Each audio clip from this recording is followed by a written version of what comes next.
Hey everyone, welcome back to the channel. In today's video, I'm going to show you exactly how to create and verify a Western Union account in 2025.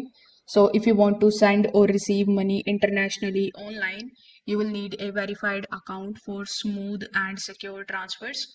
So let's go through how you can set it up and verify it properly. So first of all, you need to come here on the official website of westernunion.com. Over here, you just have to first of all select your country and the language. Then click on the option of register in the top right hand corner of the screen.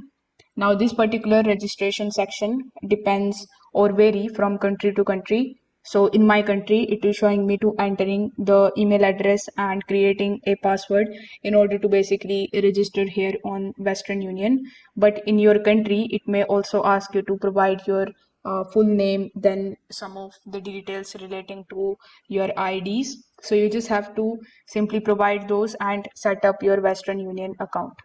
So once you have done that, you just have to log in into Western Union with the help of those credentials, and it is going to look something like this. Now this is going to be your Western Union dashboard, where you can just simply click on the option of your profile icon here in the top right hand corner of the screen.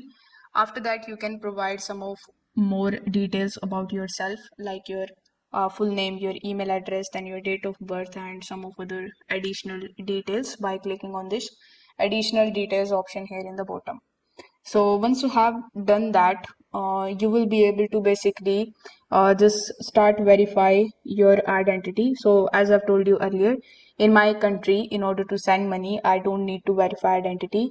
But in your country, it may be different. So you just have to simply click on the option of verify identity when it is prompted in front of you. Then you just have to provide your government ID, which can be a passport or driver's license.